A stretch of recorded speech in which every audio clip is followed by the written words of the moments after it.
ഈശോ മിശിഹായിക്ക് സ്തുതിയായിരിക്കട്ടെ.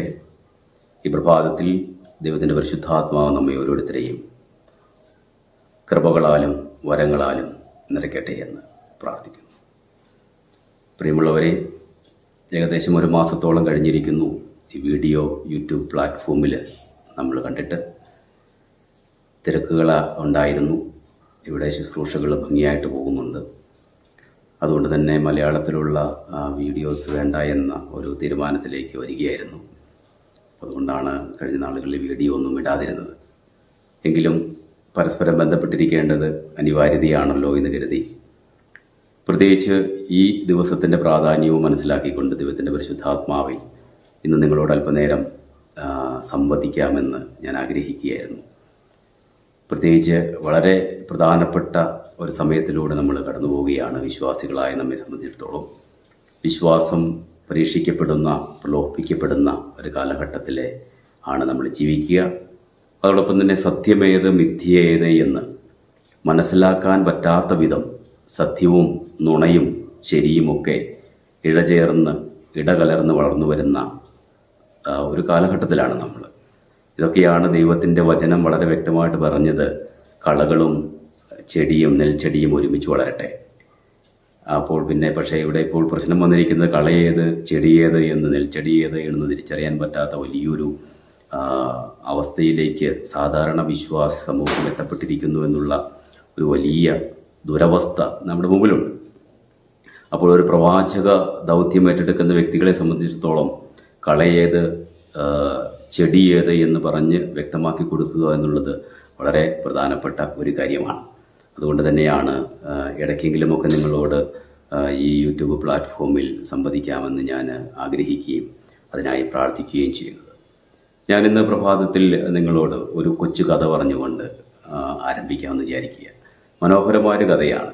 ആ കഥ എന്നെ ഈ കഴിഞ്ഞ ദിവസങ്ങളിൽ ഓർമ്മിപ്പിക്കപ്പെട്ടതാണ്. കാരണം എൻ്റെ ഒരു സുഹൃത്ത് അമേരിക്കയിൽ പോയി. ഈ കഴിഞ്ഞ ഒരു മാസത്തോളം ആയി അദ്ദേഹം അവിടെ എത്തിയിട്ട്. അദ്ദേഹം മിനിങ്ങാൻ തന്നെ വിളിച്ചിട്ട് പറയുകയാണ്, അച്ഛാ ഞാൻ ഞെട്ടിപ്പോയി. ഞാൻ ചെന്തു പറ്റി. ഞാൻ വിചാരിച്ചത് ഈ അമേരിക്കയിൽ പാവപ്പെട്ടവരൊന്നുമില്ലെന്നാണ്. ഇവിടെ ദരിദ്രവാസികൾ ഇഷ്ടം പോലെ അച്ഛാ. എനിക്ക് നേരത്തെ അറിയാമായിരുന്നു, ഞാൻ അദ്ദേഹത്തോട് പറഞ്ഞു. കാരണം ഞാൻ ഇതിനെക്കുറിച്ച് നേരത്തെ കേട്ടിട്ടുണ്ട്. ഇപ്പം അമേരിക്ക എന്ന് പറയുമ്പോൾ ആളുകൾ വിചാരിച്ചുകൊണ്ടിരിക്കുന്നത് അമേരിക്കയിൽ ഭയങ്കര കാശുകാർ മാത്രമേ ഉള്ളതാണ്. അവിടെ ദാരിദ്ര്യം, വളരെ ശക്തമായ ദാരിദ്ര്യം അനുഭവിക്കുന്ന വ്യക്തികൾ അമേരിക്കയിലും ഉണ്ട് എന്നുള്ളത് അവിടെ ചെന്ന് കഴിഞ്ഞപ്പോൾ ഇദ്ദേഹം കണ്ട് മനസ്സിലാക്കുകയാണ്. അപ്പോൾ അദ്ദേഹം എന്നെ വിളിച്ചു പറഞ്ഞു. അപ്പോൾ അമേരിക്കയിലുള്ള ഒരു വളരെ പാവപ്പെട്ട ഒരു കുടുംബത്തിൻ്റെ ഒരു കഥയാണിത്. അപ്പോൾ ഞാനിത് പറയാൻ കാര്യം എന്ന് വെച്ചാൽ അമേരിക്കയിൽ പാവപ്പെട്ടവരുണ്ടോ എന്നുള്ളത് പറയാൻ വേണ്ടിയിട്ടാണ് ഇദ്ദേഹത്തിൻ്റെ കാര്യം ഞാൻ പറഞ്ഞത്. ഒരു പാവപ്പെട്ട കുടുംബം, ഒരു വില്ലേജിൽ ഒരപ്പച്ചനും അമ്മച്ചിയും പ്രായമായവരാണ് അവർ. ഞാനിത് കേട്ടിട്ടുള്ളൊരു കഥയാണ് കേട്ടോ. പ്രായമായവർ രണ്ടുപേര് താമസിക്കുന്നു, വേറെ ആരുമില്ല, മക്കളൊന്നുമില്ല. അപ്പോൾ ഒരു സുപ്രഭാതത്തിൽ ആ ഗ്രാമത്തിൽ കറണ്ട് വരികയാണ്, ഇലക്ട്രിസിറ്റി വരുന്ന ഒരു പോസ്റ്റൊക്കെ ഇട്ട് വന്നു. അപ്പോൾ ഇവരും അപേക്ഷയൊക്കെ കൊടുത്ത് കറണ്ട് എടുത്ത് അവരുടെ വീട്ടിൽ കറണ്ട് എടുക്കാനായിട്ട് അവരും തീരുമാനിച്ചു. അവർ അപേക്ഷയൊക്കെ കൊടുത്തു. അപ്പോൾ അവർക്കും കറണ്ട് കിട്ടി. അപ്പോൾ വയറിങ്ങൊക്കെ നടത്തി, ഫാനൊക്കെ ഇട്ടു, ലൈറ്റൊക്കെ ഇട്ടു, എല്ലാം മനോഹരമാക്കി കറണ്ടിൻ്റെ കണക്ഷനും കൊടുത്തു. അപ്പോൾ അത് എന്നിട്ട് ഇങ്ങനെ ദിവസങ്ങൾ കടന്നു പോകുന്നു, മാസങ്ങൾ കടന്നു പോകുന്നു. അപ്പോൾ ബില്ല് വരുമ്പോൾ നോക്കുമ്പോൾ ഇവരുടെ വീട്ടിൽ മാത്രം ബില്ല് ഒന്നും ആകുന്നില്ല. അതായത് കറണ്ട് ഉപയോഗിക്കുന്നതായിട്ട് കാണുന്നില്ല. അപ്പോൾ കുറച്ച് നാൾ കഴിഞ്ഞപ്പോൾ ഒരു എൻജിനീയർ അതൊന്ന് അന്വേഷിക്കുവാനായിട്ട് അവരുടെ വീട്ടിൽ ചെന്ന് അവരോട് ചോദിച്ചു, നിങ്ങൾ കറണ്ട് ഉപയോഗിക്കുന്നില്ലേ? അവർ പറഞ്ഞുകൊണ്ട് ഉപയോഗിക്കുന്നുണ്ട്. എന്തെങ്കിലും കേടുപാടുകളൊക്കെ ഉണ്ടോ? കേടുപാടുകളുണ്ടോ എന്ന് അവർക്കറിയില്ല. അവർ നോക്കാൻ പറഞ്ഞപ്പോൾ ഒരു മേസ്ത്രിയെ കൊണ്ടുവന്ന് നോക്കിയപ്പോൾ മീറ്ററെല്ലാം ഓക്കെയാണ്, ഫ്യൂസും ഒക്കെയാണ്. സ്വിച്ചിട്ട് നോക്കിയപ്പോൾ ഫാൻ കറങ്ങുന്നുണ്ട്, ലൈറ്റ് തെളിയുന്നുണ്ട്, എല്ലാം ഉണ്ട്. അപ്പോൾ പ്രത്യേകിച്ച് കേടുപാടുകളൊന്നും സംഭവിച്ചിട്ടില്ല. കറണ്ടിൻ്റെ കണക്ഷന് വേറെ പ്രശ്നങ്ങളൊന്നുമില്ല. അപ്പോൾ അവർ തിരിച്ചു പോയി. വീണ്ടും നോക്കുമ്പോൾ അടുത്ത മാസത്തെ ബില്ലിൽ ഇവർക്ക് 0 അതായത് ഇവർ കറണ്ട് ഉപയോഗിക്കുന്നില്ല. മിനിമം പോലും ഉപയോഗിക്കുന്നില്ലാത്തൊരവസ്ഥ വരുന്നു. അപ്പോൾ വീണ്ടും അവർ വന്ന് അന്വേഷിച്ചു. അപ്പോൾ അവരോട് ചോദിച്ചു, നിങ്ങൾ എങ്ങനെയാണ് കറണ്ട് ഉപയോഗിക്കുന്നില്ലേ? അപ്പോൾ പറഞ്ഞ് ഉപയോഗിക്കുന്നുണ്ട്. വീണ്ടും അവർ പറഞ്ഞു, ഞങ്ങൾ ഉപയോഗിക്കുന്നുണ്ട്. അപ്പോൾ എങ്ങനെയാണ് നിങ്ങൾ ഉപയോഗിക്കുക? അപ്പോൾ ഇവർ ഈ പ്രായമായ അപ്പച്ചൻ പറഞ്ഞു, ഞങ്ങൾ എല്ലാ ദിവസവും സന്ധ്യയാകുമ്പോൾ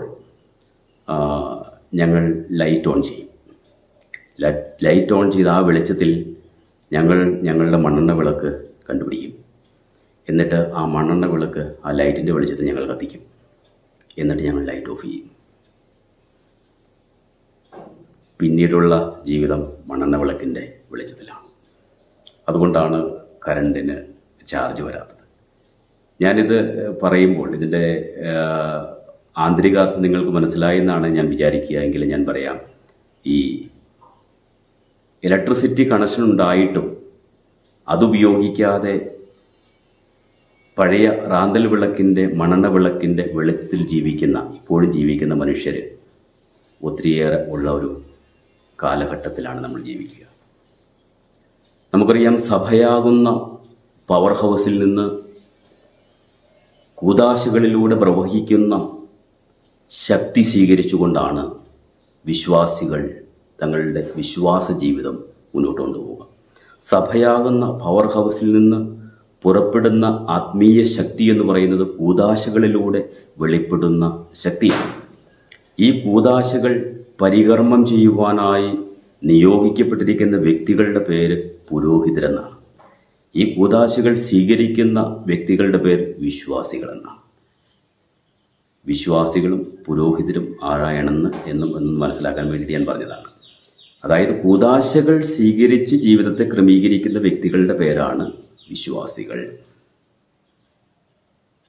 പരിശുദ്ധ കത്തോലിക്ക സഭയിൽ ഈ കൂദാശകൾ പരികർമ്മം ചെയ്യുവാൻ നിയോഗിക്കപ്പെട്ടിരിക്കുന്ന വ്യക്തിയുടെ പേരാണ് പുരോഹിതർ. ഈ പുരോഹിതരെ ഈ കൂദാശകൾ പരികർമ്മം ചെയ്യുവാനായി നിയോഗിക്കുന്നത് തിരുസഭയാണ്. തിരുസഭ തൻ്റെ ആ ശുശ്രൂഷ പരികർമ്മം ചെയ്യുന്നത് തിരുസഭയുടെ അധികാരികളിലൂടെയാണ്. ആ അധികാരികൾ പിതാക്കന്മാരാണ്, മെത്രാന്മാരാണ്. യേശു ക്രിസ്തുവിൻ്റെ അപ്പോസ്തലന്മാരുടെ പിൻഗാമികൾ എന്നറിയപ്പെടുന്ന പിതാക്കന്മാരിലൂടെ, മെത്രാന്മാരിലൂടെയാണ് തിരുസഭയുടെ ശുശ്രൂഷകൾ പരികർമ്മം ചെയ്യുന്നത്. ഈ മെത്രാന്മാരുടെ ശുശ്രൂഷകളെ സഹായിക്കുവാൻ വേണ്ടി നിയോഗിക്കപ്പെട്ടിരിക്കുന്ന, മെത്രാന്മാരാൽ തന്നെ നിയോഗിക്കപ്പെട്ടിരിക്കുന്ന, ഈ വാക്ക് വളരെ പ്രത്യേകമായിട്ട് ശ്രദ്ധിക്കണം, മെത്രാന്മാരാൽ നിയോഗിക്കപ്പെട്ടിരിക്കുന്ന വ്യക്തികളാണ് പുരോഹിതർ. നമുക്കറിയാം, നാളെ എറണാകുളം അങ്കമാലി രൂപതയിൽ ഒരു വലിയ സമ്മേളനം കലൂർ സ്റ്റേഡിയത്തിൽ നടക്കുന്നു. രൂപതയിൽ നിന്ന് ഞാൻ പറയില്ല, കലൂർ സ്റ്റേഡിയത്തിലൊരു സമ്മേളനം നടക്കുന്നുണ്ട്. അത് പരിശുദ്ധ കത്തോലിക്ക സഭയ്ക്ക് എതിരായിട്ടുള്ള ഒരു സമ്മേളനമാണ്. മാർപ്പാപ്പയുടെ പോസ്റ്ററൊക്കെ വെച്ചിട്ട് മാർപ്പാപ്പയ്ക്കെതിരായിട്ടും സഭയുടെ അധികാരികൾക്കെതിരായിട്ടും സഭയ്ക്കെതിരായിട്ടും നടത്തുന്ന ഒരു സമ്മേളനം. അതിൽ പങ്കെടുക്കണോ വേണ്ടയോ എന്നൊന്നും ഞാൻ ആരോടും പറയില്ല. അതൊക്കെ ഓരോരുത്തർ വ്യക്തിപരമായ ഇഷ്ടങ്ങളാണല്ലോ. ഇഷ്ടാനിഷ്ടങ്ങളിൽ ഇടപെടേണ്ട കാര്യമില്ല. എങ്കിലും ഞാൻ ഓർക്കുകയാണ്, കുറേയധികം വർഷങ്ങൾക്ക് മുമ്പ്, ഏകദേശം 94 എനിക്ക് തോന്നുന്നു, ഞാൻ കുറ്റിക്കിലച്ചൻ്റെ ഒരു ധ്യാനം കൂടുവാനായിട്ട് നെല്ലിപ്പാറയിൽ പോയപ്പോൾ, നെല്ലിപ്പാറ എന്ന് പറയുന്ന സ്ഥലത്ത് കുറ്റിക്കിലച്ചൻ്റെ ഒരു തപസ്ധ്യാനം കൂടുവാനായിട്ട് പോയപ്പോൾ അവിടെ വെച്ചൊരു എമ്മാനുവൽ സാർ എന്ന് പറയുന്ന സാർ എനിക്ക് പ്രീ മാൻസോറിക് ഗ്രൂപ്പിൻ്റെ, അതായത് ബ്ലാക്ക് മാസ് നടത്തുന്ന സത്താൻ ആരാധകരുടെ ഗ്രൂപ്പിൻ്റെ ഒരു രഹസ്യ അജണ്ട 34 രഹസ്യ അജണ്ടകൾ അവരുടെ ഒരു പേപ്പർ എനിക്ക് തന്നു. ഞാനത് മുഴുവൻ അന്ന് വായിച്ചതാണ്.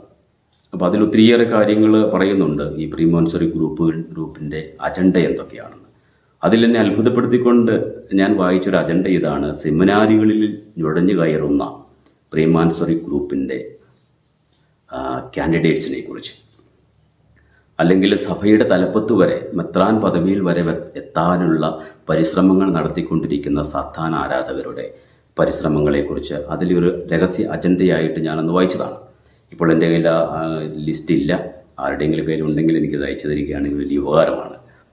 34 രഹസ്യ അജണ്ടകളാണ്. അതിലെ ഒരു അജണ്ടയായിരുന്നു വിശിഷ്ട മിഖായേൽ മാലാഖയുടെ രൂപങ്ങൾ പള്ളികളിൽ നിന്ന് നീക്കം ചെയ്യുക എന്നുള്ളത്. അത് കേരളത്തിലെ ഒട്ടുമുക്ക പള്ളികളും ആ ഒരു കർമ്മം നിർവഹിച്ചു, പല കാര്യങ്ങളും. അതുപോലെ തന്നെ പരിശുദ്ധ കുർബാന കൈകളിൽ സ്വീകരിക്കുക, നാവിൽ സ്വീകരിക്കുന്ന മാറ്റിയിട്ട് കൈകളിൽ സ്വീകരിക്കുക, ഇതൊക്കെ ആ രഹസ്യ അജണ്ടയിലുള്ള കാര്യങ്ങളാണ്. അങ്ങനെയെങ്കിൽ കൈകളിൽ സ്വീകരിച്ചാൽ മാത്രമേ ഈ പരിശുദ്ധ കുർബാന തട്ടിക്കൊണ്ടു പോകുവാനായിട്ടും ഈ സാത്താൻ ആരാധനയ്ക്ക് വേണ്ടി പരിശുദ്ധ കുർബാന ഉപയോഗിക്കാനായിട്ട് സാധിക്കൂ. അപ്പോൾ ആ ഗ്രൂപ്പിൻ്റെ രഹസ്യ അജണ്ടയിൽ തന്നെ സെമിനാരികളിൽ നുഴഞ്ഞു കയറി സഭയുടെ തലപ്പത്ത് അധികാര സ്ഥാനങ്ങളിൽ എത്തിച്ചേരുന്നവരെക്കുറിച്ചും വളരെ വ്യക്തമായിട്ട് പ്രതിപാദിക്കുന്നുണ്ടായിരുന്നു. സഭയോട് ചേർന്ന് നിൽക്കാതെ സഭയോട് വിഘടിച്ച് നിൽക്കുന്ന, സഭയിൽ നിന്ന് വിട്ടു നിൽക്കുന്ന ഒരു പുരോഹിതനെ സംബന്ധിച്ചിടത്തോളം അവൻ പിന്നെ അർപ്പിക്കുന്ന ബലി ഏത് ബലിയാണ് എന്ന് വളരെ ശക്തമായ രീതിയിൽ ധ്യാന വിഷയമാക്കേണ്ടതുണ്ട്. സഭ പകർന്നു കൊടുക്കുന്ന അധികാരത്തിൽ നിന്നുകൊണ്ടാണ് ഒരു പുരോഹിതൻ ബലിയർപ്പിക്കുക, കൂദാശകൾ പരികർമ്മം ചെയ്യുക. ഇപ്പോൾ പവർ ഹൗസിൽ നിന്ന് വരുന്ന പവർ ട്രാൻസ്ഫോമറുകൾ വഴിയായിട്ട് നമ്മുടെ വീടുകളിലേക്ക് എത്തുന്നത് കൊണ്ടാണ് നമുക്ക് കറണ്ട് ഉണ്ടായിരിക്കുക. ട്രാൻസ്ഫോമറുമായിട്ടുള്ള നമ്മുടെ ബന്ധം കട്ട് ചെയ്യപ്പെട്ട് കഴിഞ്ഞാൽ പിന്നെ ഒരു ബൾബ് ആ സോക്കറ്റിൽ ഇട്ടിട്ടുണ്ടെന്ന് മാത്രമേ ഉള്ളൂ, അത് തെളിയുകയില്ല. ഇപ്പോൾ ചില വൈദികരെങ്കിലും തെളിഞ്ഞവരായിട്ട് കാണിക്കുന്നത് എവിടെയോ കൊണ്ടുപോയി ചാർജ് ചെയ്തിട്ട് കൊണ്ടുവന്ന് കാണിക്കുന്നതാണ്. അത് കൃത്രിമമായ ചില ചാർജുകളാണത്, കൃത്രിമമായി ചാർജ് ചെയ്തിട്ട് കൊണ്ടുവന്ന് കാണിക്കുന്നു. അപ്പോൾ വിശ്വാസികൾ വിചാരിക്കുമോ ഈ അച്ഛൻ ഈ പവർ ഹൗസുമായിട്ട് ബന്ധപ്പെട്ടാണ് ഇരിക്കുന്നത് എന്ന് തെറ്റിദ്ധരിപ്പിക്കപ്പെടുക. ഞാൻ ആദ്യം പറഞ്ഞ തെറ്റിദ്ധാരണയുടെ ദുരാത്മാവ് ശക്തമായിട്ട് പ്രവർത്തിക്കുന്നുണ്ട്. സഭയോട് ബന്ധപ്പെട്ട് നിൽക്കുന്നില്ല എങ്കിൽ ഓട്ടോമാറ്റിക്കായിട്ട് ഈ വ്യക്തി സഭയുടെ പുറത്താണ്. അതിനൊരു വ്യക്തമായ ഉദാഹരണം ഞാൻ പറയാം. ഇന്ന് ഈ വിമതരെന്ന് പറയുന്ന വ്യക്തികൾ, ഞാൻ നേരത്തെ അവരെ വിമതരെന്ന് വിളിച്ചു എന്നുള്ള പരാതിയായിരുന്നു എൻ്റെ അവരുണ്ടായിരുന്നത്. ഇപ്പോൾ ഞാൻ അവരെ അച്ഛന്മാരെന്ന് വിളിക്കാൻ പോലും ഇഷ്ടപ്പെടുന്നില്ല. എന്നോട് സങ്കടം തോന്നിയിട്ട് കാര്യമില്ല. കാരണം അങ്ങനെയാണ്, അവസ്ഥ അങ്ങനെയാണ്. അത്രയേറെ സഭയെ നാണക്കേടിൻ്റെ അവസ്ഥയിലേക്ക് എത്തിച്ചിട്ടുണ്ട് ഇവരെ. അപ്പം അതുകൊണ്ട് ആ വിഷയങ്ങളിലേക്ക് കടക്കുന്നില്ല. അപ്പോൾ ഈ വിമതരെന്ന് പറയുന്ന വ്യക്തികൾ ഈ അർപ്പിക്കുന്ന ബലി എന്ന് പറയുന്നത് സഭയുമായിട്ട് ബന്ധപ്പെട്ട് നിന്നല്ല അർപ്പിക്കുന്നതെങ്കിൽ പിന്നെ അത് എന്ത് ബലിയാണെന്ന് നിങ്ങളൊന്ന് ധ്യാനിക്കണം. ഇപ്പോൾ നമുക്കറിയാം, ഈ മുസ്ലിം സമുദായത്തിലെ പുരോഹിതനും നീണ്ട വെളുത്ത കുപ്പായൊക്കെ ഇട്ടുകൊണ്ടാണ് നടക്കുക. അവർക്കും ഉണ്ട് അവരുടേതായ ഒരു വേഷം, തൊപ്പിയൊക്കെ ഉണ്ട്, നീളം വസ്ത്രമൊക്കെ ഉണ്ട്. അവരിൽ ആരെങ്കിലും ഒരു ഓസ്തി എടുത്തുയർത്തിയിട്ട് ഇത് ക്രിസ്തുവിൻ്റെ ശരീരമാണെന്ന് പറഞ്ഞാൽ അത് ക്രിസ്തുവിൻ്റെ ശരീരമായി മാറുമോ? അവരിൽ ആരെങ്കിലും ഒരു കാസയെടുത്ത് ഉയർത്തിയിട്ട് ഇത് ക്രിസ്തുവിൻ്റെ രക്തമാണ് എന്ന് പറഞ്ഞാൽ അത് ക്രിസ്തുവിൻ്റെ രക്തമായി മാറുമോ? എപ്രകാരമാണ് ഒരു പുരോഹിതൻ ഇത് പറയുമ്പോൾ അത് ക്രിസ്തുവിൻ്റെ മാംസവും രക്തമായിട്ട് മാറുക? അത് സഭയുമായിട്ട് ബന്ധപ്പെട്ട് അഭേദ്യമായി ബന്ധപ്പെട്ട് നിൽക്കുന്നത് കൊണ്ടാണ്. ഈ സഭയിൽ നിന്ന് പകർന്നു കൊടുക്കപ്പെടുന്ന ശക്തിയിൽ നിന്നാണ്, അധികാരത്തിൽ നിന്നാണ് ഈ പുരോഹിതന് അത് പറയുവാനായിട്ട് സാധിക്കുക. അങ്ങനെയാണ് കൂദാശ പരികർമ്മം ചെയ്യപ്പെടുക. കൂദാശകൾ സഭയുടെ സമ്പത്താണ്, അത് ഈ അച്ഛൻ്റെ സമ്പത്തല്ല. ഇതൊക്കെ വളരെ വ്യക്തമായിട്ട് വിശ്വാസികൾ മനസ്സിലാക്കിയിരിക്കണം. ഇനി ഈ വൈദിക വേഷധാരികളോട് കൂടെ നിൽക്കുന്ന ഈ അൽമായരല്ല, അല്ലെങ്കിൽ എറണാകുളം അങ്കമാലി രൂപതയിലെയോ വേറെ ഏതെങ്കിലും രൂപതയിലെ അൽമായരല്ല ഇവർക്ക് പട്ടം കൊടുത്തത്. ഇവരുടെ കൂടെ നിൽക്കുന്ന വൈദികരല്ല ഇവർക്ക് പട്ടം കൊടുത്തത്. ഇവരുടെ തിരുപ്പട്ടം ഇവർക്ക് കൊടുത്തത് മെത്രാനാണ്. മെത്രാൻ സഭയുടെ വക്താവാണ്. യേശുവിൻ്റെ ശിഷ്യന്മാരുടെ, അപ്പോസ്തലന്മാരുടെ പിൻഗാമിയാണ്. ഈ അപ്പോസ്തലന്മാരുടെ കൈവപ്പിലൂടെയാണ് കൂദാശ പരികർമ്മം ചെയ്യുവാനുള്ള പ്രസാദപരവും അധികാരവും ഇവർക്ക് ലഭിക്കുക. അപ്പോൾ അവരുമായിട്ട് ബന്ധപ്പെടാത്ത ഒരു വ്യക്തിയെ സംബന്ധിച്ചിടത്തോളം പിന്നെ സഭയ്ക്ക് പുറത്താണ്.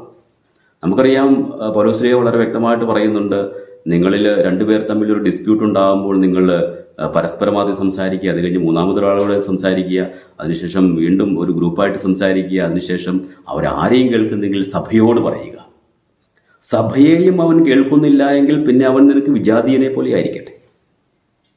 വളരെ വ്യക്തമാണ്. അപ്പോൾ സഭയെ കേൾക്കാത്ത വ്യക്തി വിജാതീയനാണ്. സഭയെ കേൾക്കാത്ത ഒരു പുരോഹിതൻ ഈ വെള്ളവേഷം ധരിച്ച ഒരു മുസ്ലിം പുരോഹിതന് തുല്യനാണ്.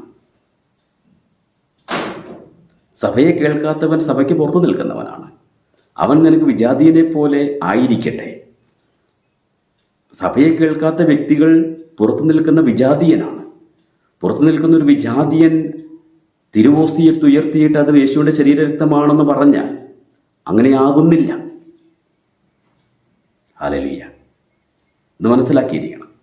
അപ്പോൾ പിന്നെ പരിശുദ്ധ കത്തോലിക്ക സഭയോട് ചേർന്ന് നിൽക്കാതെ അർപ്പിക്കുന്ന ഈ ബലികൾ മുഴുവൻ സാത്താനാരാധനയാണ്. നിങ്ങൾ പങ്കെടുത്തുകൊണ്ടിരിക്കുന്ന പല ബലികളും സാത്താനാരാധനയാണ്. കഴിഞ്ഞ ദിവസം ഞാൻ ഈ സമ്മേളനത്തിൽ, 7-ാം തീയതി സമ്മേളനത്തിൽ പങ്കെടുക്കുവാനായിട്ട് ഒരു പുരോഹിതൻ കുർബാന മധ്യേ അറിയിപ്പ് കൊടുക്കുന്നതായിട്ട് ഞാൻ കണ്ടു. എൻ്റെ വീഡിയോ എൻ്റെ കയ്യിലുണ്ട്. അപ്പോൾ അതെല്ലാം കാണിക്കാനായിട്ട് പറ്റുകയില്ല, അതുകൊണ്ടാണ് കാണിക്കാത്തത്.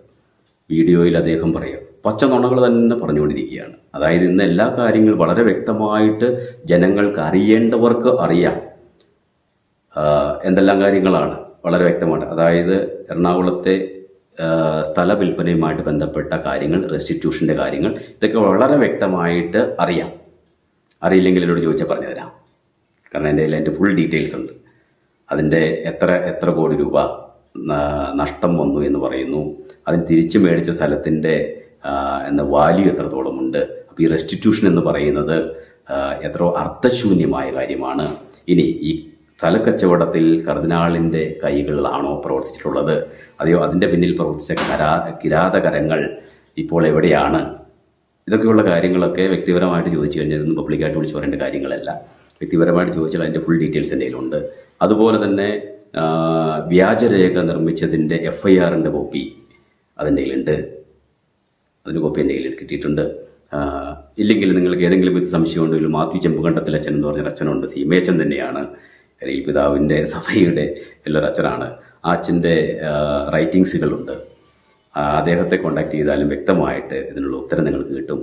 അപ്പോൾ ശരിക്കും ഈ വിമതർ പറഞ്ഞുകൊണ്ട് നടക്കുന്ന എല്ലാ നുണകളും ഖണ്ഡിക്കുന്ന വിധത്തിലുള്ള അതിൻ്റെ സത്യങ്ങൾ വെളിപ്പെട്ടിട്ടുണ്ട്. എന്നാൽ ഇവർ വീണ്ടും തത്ത പറയുന്നത് പോലെ നുണകൾ ആവർത്തിച്ചുകൊണ്ടിരിക്കുകയാണ്. അദ്ദേഹം ആവർത്തിച്ചു പറഞ്ഞ ചില നുണകൾ എന്നെ അത്ഭുതപ്പെടുത്തി കളഞ്ഞു.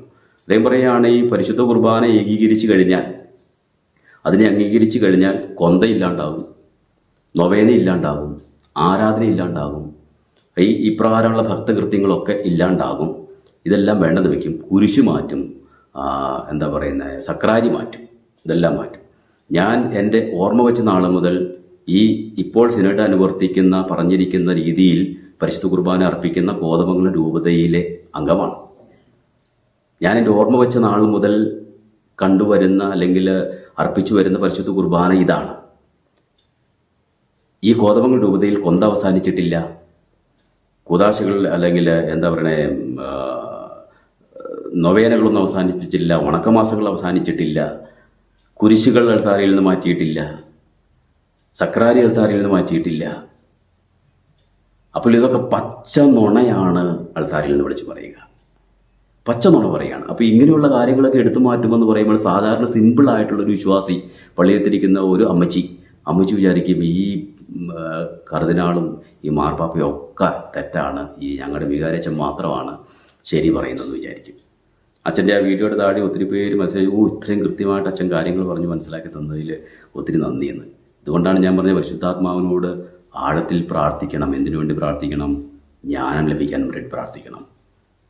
ജ്ഞാനം ലഭിച്ചില്ല എങ്കിൽ സത്യമേത് മിഥ്യേത് ഏതാണെന്ന് കണ്ടുപിടിക്കാനായിട്ട് സാധിക്കുകയില്ല. സത്യത്തിൻ്റെ മുഖാവരണം അണിഞ്ഞുകൊണ്ട് നുണ പ്രചരിച്ചുകൊണ്ടിരിക്കുകയാണ്. അപ്പം ഇതൊന്നും മാറ്റപ്പെടുന്നില്ല. എന്നാൽ ഞാൻ ഓർക്കുകയാണ്, ഈ പച്ച നുണ പറയുന്നവൻ നുണയുടെ പിതാവിൻ്റെ മകനാണ്. അപ്പോൾ ഈ പുരോഹിത വേഷധാരി നുണയുടെ പിതാവിൻ്റെ മകനാണ്, ലൂസിഫറിൻ്റെ മകനാണ്. അദ്ദേഹം നിൽക്കുന്നത് വിശുദ്ധ സ്ഥലത്താണ്. ഇതുകൊണ്ടാണ് വിശുദ്ധ സ്ഥലത്ത് അശുദ്ധ ലക്ഷണം കാണപ്പെടുക. അദ്ദേഹം അർപ്പിക്കുന്ന നുണയുടെ പിതാവിൻ്റെ ഈ മകൻ അർപ്പിക്കുന്ന ബലി, ഇനി നോക്കുക, ആ ബലിപീഠത്തിൽ നിന്നുകൊണ്ട് പരിശുദ്ധ കുർബാന അർപ്പിച്ചതിന് ശേഷം അദ്ദേഹം കൊന്ത മാറ്റിയെന്നും ഇങ്ങനെയുള്ള നുണകളൊക്കെ പറഞ്ഞുകൊണ്ടിരിക്കുകയാണ്. ഈ ഭക്തകൃത്യങ്ങളൊക്കെ തിരുസഭ വിശ്വാസികൾക്ക് പ്രാക്ടീസ് ചെയ്യാൻ വേണ്ടി തന്നിരിക്കുന്നതാണ്. ഇതൊന്നും തിരുസഭ എടുത്ത് മാറ്റിയിട്ടില്ല, ഒരിടത്തുനിന്നും എടുത്ത് മാറ്റിയിട്ടില്ല, മാറ്റാനോട്ട് പോകുന്നുമില്ല. എന്നാൽ ഈ ഭക്തകൃത്യങ്ങളെക്കാൾ എത്രയോ അമൂല്യമാണ് പരിശുദ്ധ കുർബാന എന്ന് ഈ ദേഹത്തിന് മനസ്സിലായിട്ടില്ല. പരിശുദ്ധ കുർബാനയെ അവഹേളിച്ചുകൊണ്ടാണ് ഇദ്ദേഹം ഈ നുണകൾ പറയുക. അത് പരിശുദ്ധ കുർബാനയുടെ മധ്യയാണ് പറയുന്നത് നുണകൾ. അതുകൊണ്ട് തന്നെ ഈ വൈദികർക്കൊന്നും പരിശുദ്ധ കുർബാനയ്ക്ക് വലിയ ഇമ്പോർട്ടൻസ് ഇവർ കൊടുക്കുന്നില്ല. ഇവർ വേറെ എന്തൊക്കെയോ കാര്യങ്ങൾക്കാണ് ഇമ്പോർട്ടൻസ് കൊടുത്തുകൊണ്ടിരിക്കുക. ഞാൻ ചില ദിവസങ്ങളിലൊക്കെ 7 ജപമാല വരകൾ ചെല്ലുന്ന അച്ഛനാണ്. ഞാൻ എൻ്റെ ജപമാലകളുടെ എണ്ണം പറയാൻ വേണ്ടി പറഞ്ഞതല്ല. പക്ഷേ പരിശുദ്ധ കുർബാനയുമായിട്ട് കമ്പയർ ചെയ്യുമ്പോൾ ഈ ഭക്തകൃത്യങ്ങളൊന്നുമല്ല. അതിൻ്റെ 7 അയലോക്കത്തെത്തുന്നില്ല. പരിശുദ്ധ കുർബാനയാണ് ഏറ്റവും വലിയ ആരാധന. ഈ പരിശുദ്ധ കുർബാനയെ അവഹേളിക്കുന്ന രീതിയിലാണ് ഇന്നിവിടെ പ്രവർത്തിച്ചുകൊണ്ടിരിക്കുക. മറ്റേതൊരു വിഷയവും നിങ്ങൾക്ക് എടുക്കാമായിരുന്നു. ഇപ്പോൾ ഒരു വിഷയങ്ങളും വർക്ക് ചെയ്യുന്നില്ല എന്നുള്ള സത്യം അറിയേണ്ടവർക്കെല്ലാം കൃത്യമായിട്ട് അറിയാം. ഇപ്പോൾ മാർത്തോമ്മ നസ്രാണി സംഘം എന്ന് പറയുന്ന ഒരു യൂട്യൂബ് ചാനൽ കഴിഞ്ഞ ദിവസം തുടങ്ങിയിട്ടുണ്ട്. അത് സബ്സ്ക്രൈബ് ചെയ്ത് നല്ലതാണ്. അതിൽ വളരെ വ്യക്തമായിട്ട് ഏതാണ് സത്യമെന്ന് പറയുന്നുണ്ട് അവർ. ഈ നുണകളെയൊക്കെ അവർ വളരെ വ്യക്തമായിട്ട് ഖണ്ഡിക്കുന്നുണ്ട്. മാർത്തോമാ നസ്രാണി സംഘം എന്ന് പറഞ്ഞ യൂട്യൂബ് ചാനൽ, വാട്സപ്പ് ഗ്രൂപ്പും ഉണ്ട്. അതിലൊക്കെ അംഗമായിട്ടിരിക്കുന്നത് നല്ലതാണ്. അപ്പോൾ കാര്യങ്ങൾ മനസ്സിലാക്കാൻ സാധിക്കും. അപ്പോൾ നുണയുടെ പിതാവിൻ്റെ മക്കളർപ്പിക്കുന്ന ഈ ബലി എന്ത് ബലിയാണ്? എന്ത് ബലിയാണ്? മാണിപ്പറമ്പിൽ വെച്ചൻ വളരെ വ്യക്തമായിട്ട് ഈ വിഷയങ്ങളെക്കുറിച്ചൊക്കെ സംസാരിച്ചിട്ടുണ്ട്. നിങ്ങളതും കേൾക്കുന്നത് നല്ലതാണ്. അപ്പം ഞാനിത് സംസാരിക്കുന്നത് വൈദികരോടല്ല, വിശ്വാസികളോടാണ്. നിങ്ങൾ നാളത്തെ സമ്മേളനത്തിൽ പോകണ്ടെന്ന് ഞാൻ നിങ്ങളോട് പറയില്ല. കാരണം നിങ്ങൾ പോകുന്നത് നല്ലതാണ്. നിങ്ങൾ പോവുകയാണെങ്കിൽ, ഞാൻ പണ്ടൊരിക്കൽ പറഞ്ഞു, കൊച്ചി എറണാകുളത്ത് സാത്താൻ ആരാധകരുടെ ശക്തി വർദ്ധിച്ചിട്ടുണ്ട് എന്ന് പറഞ്ഞിട്ട് പലരും വിശ്വാസം വന്നില്ല. നിങ്ങൾ നാളെ പോവുകയാണെങ്കിൽ, കൊച്ചി കലൂർ സ്റ്റേഡിയത്തിൽ പോവുകയാണെങ്കിൽ എറണാകുളത്തെ സാത്താൻ ആരാധകരെ കാണാൻ പറ്റും. സാത്താൻ ആരാധകരുടെ സംഘടന അവിടെ വരും. ആ വരുന്നവരൊക്കെ അതിൽ വെള്ള ഉടുപ്പിട്ടവരുണ്ടാവും, കളർ ഉടുപ്പിട്ടവരും ഉണ്ടാവും. അപ്പോൾ അതുകൊണ്ട് ഈ പങ്കെടുക്കാൻ വരുന്നവരൊക്കെ സാത്താന് ബലിയർപ്പിക്കുന്നവരാണ്. സാത്താൻ ആരാധകരുടെ കൂട്ടായ്മയിൽ പങ്കുള്ളവരാണ്. അതുകൊണ്ടാണ് തിരുസഭയുടെ അധികാരികളെ അനുസരിക്കാതെ അടിസ്ഥാനപരമായ അനുസരണം എന്ന വ്രതം. ഞാനൊക്കെ നാളെ സിസ്റ്റേഴ്സിന് ഇൻവിറ്റേഷനുണ്ട്, സന്യാസഭകളിലുള്ളവർക്ക് ഇൻവിറ്റേഷനുണ്ട്. സന്യാസഭകളിലുള്ള ഏതെങ്കിലും സിസ്റ്റേഴ്സോ വൈദികരോ ആ സമ്മേളനത്തിൽ പങ്കെടുക്കുകയാണെങ്കിൽ നിങ്ങൾ നിങ്ങളുടെ വ്രതത്തിനെതിരായി തെറ്റ് ചെയ്യുന്നു. കുമ്പസാരിക്കേണ്ട പാവമാണ്. നിങ്ങൾ നിങ്ങളുടെ വ്രതത്തിനെതിരായിട്ട് മാരകമായ തെറ്റ് ചെയ്യുന്നു. നിങ്ങളതിൽ പങ്കെടുക്കുകയാണെങ്കിൽ, പങ്കെടുക്കേണ്ടെന്ന് ഞാൻ പറയില്ല, പങ്കെടുത്താൽ നിങ്ങളുടെ വ്രതത്തിനെതിരായിട്ടുള്ള മാരകമായ തെറ്റാണ്. എൻ്റെ പ്രിയമുള്ളവരെ, സഭ വളരുന്നത് അനുസരണത്തിൻ്റെ ചങ്ങലയാലാണ്. ഒരു പുരോഹിതനും ഒരു മെത്രാനെ നോക്കിയിട്ട് മെത്രാൻ പറയുന്ന അനുസരിക്കില്ല എന്ന് പറയാനുള്ള അവകാശമില്ല. അങ്ങനെ പറഞ്ഞു കഴിഞ്ഞാൽ പിന്നെ ആ പുരോഹിതനല്ല.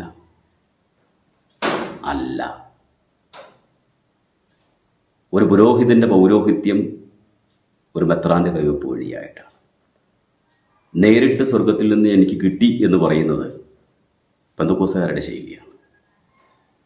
അത് പരിശുദ്ധ കത്തോലിക്ക സഭയുടെ ശൈലിയല്ല. പരിശുദ്ധ കത്തോലിക്ക സഭയിലെല്ലാം നൽകപ്പെടുന്നത് കൈവപ്പ് ശുശ്രൂഷ വഴിയാണ്. അത് അധികാരത്തിൻ്റെ കൈമാറ്റം വഴിയാണ്, സ്നേഹത്തിൻ്റെ കൂദാശകളിലൂടെയാണ്. ഇത് മനസ്സിലാക്കിയിരിക്കുക എന്നുള്ളത് വളരെ പ്രധാനപ്പെട്ട കാര്യമാണ്. ഈശോ നമ്മയെല്ലാം സമൃദ്ധമായിട്ട് അനുഗ്രഹിക്കട്ടെ എന്ന് ഞാൻ പ്രാർത്ഥിക്കുകയാണ്. ഈ ദിവസങ്ങൾ അനുഗ്രഹപ്രദമാകണമെങ്കിൽ നിങ്ങൾ പ്രാർത്ഥിക്കണം, നന്നായിട്ട് പ്രാർത്ഥിച്ചൊരുങ്ങണം. പരിശുദ്ധാത്മാവിനോട് ചോദിക്കണം, സത്യം ഏതാണെന്ന് മനസ്സിലാക്കുവാനുള്ള വലിയ വെളിവ് ഞങ്ങൾക്ക് നൽകണമേ എന്ന് പ്രാർത്ഥിക്കണം. ബാലിശമായ പാരമ്പര്യങ്ങളുടെ ഈ കുൽസിത പ്രവൃത്തികളിൽ പെട്ടുപോകാതിരിക്കുവാനായിട്ട് നിങ്ങൾ പ്രാർത്ഥിക്കണം. ഈ പാരമ്പര്യവാദികളൊന്നും നിങ്ങളെ സ്വർഗത്തിലെത്തിക്കുകയില്ല. സ്വർഗത്തിലെത്തണമെങ്കിൽ സ്നേഹം, ദയ, എളിമ, വിനയം, സൗമ്യത, ഇതൊക്കെയാണ് പ്രധാനപ്പെട്ടത്. കഴിഞ്ഞ ദിവസത്തെ മീറ്റിങ്ങിൽ എന്തൊക്കെയോ നടന്ന കാര്യങ്ങളെക്കുറിച്ചൊക്കെ എനിക്ക് കിട്ടിയിട്ടുണ്ട്. പക്ഷേ അതൊന്നും ഒരു ഔദ്യോഗിക അറിയിപ്പല്ലാത്തതുകൊണ്ട് ഞാൻ പറയുന്നില്ല. ടോളിയച്ചനെ കുറിച്ചൊക്കെ കേൾക്കാനായിട്ട് ഇടയായി. ഒന്നും പറയാനില്ല. പൗരോഹിത്യത്തിലേക്ക് പ്രവേശിക്കാൻ പാടില്ലാത്തവർ പ്രവേശിച്ചിട്ടുണ്ട് എന്നുള്ളതാണ് കാര്യം. അതിപ്പോൾ സന്യാസത്തിലും അങ്ങനെയൊക്കെ തന്നെയാണ്. അതിലേക്ക് പ്രവേശിക്കാൻ പാടില്ലാത്തവർ പ്രവേശിച്ചിട്ടുണ്ട് ഈ കഴിഞ്ഞ കാലഘട്ടങ്ങളിൽ. അതാണ് അടിസ്ഥാനപരമായ പ്രശ്നം. അതൊരു വേണ്ട വിധത്തിലുള്ള പരിശുദ്ധാത്മാവിനോട് ചേർന്നുള്ള ഒരു വിവേചന ഈ സെലക്ഷൻ്റെ കാര്യങ്ങളിൽ ഉണ്ടായിട്ടില്ല. ബുദ്ധിയാണ് പ്രവർത്തിച്ചത്. കഴിഞ്ഞ നാളുകളിൽ ബുദ്ധിയാണ് പ്രവർത്തിച്ചത്. അത് ഈ സെലക്ഷൻ നടത്തിയപ്പോൾ ഉണ്ടായ പരാജയമാണത്. അപ്പോൾ ആ വിഷയങ്ങളിലേക്ക് നമുക്ക് കടക്കണ്ട. അതുകൊണ്ട് പ്രിയമുള്ളവരെ, നാളത്തെ 7-ാം തീയതി വിശ്വാസ സംരക്ഷണ സംഗമം ഏതാണ്ടാണ് പറയുക. അതിൽ പങ്കെടുക്കാൻ നിങ്ങൾ പോകാൻ ആഗ്രഹിക്കുന്നെങ്കിൽ പോവുകയാണെങ്കിൽ നിങ്ങൾക്ക് സാത്താനാരാധകരെ കാണാൻ പറ്റും. അവരെത്ര പേരുണ്ടെന്ന് അറിയാൻ പറ്റും. അവർക്ക് അവിടെ ഉണ്ടാവും, എല്ലാവരും ഉണ്ടാവും അവിടെ.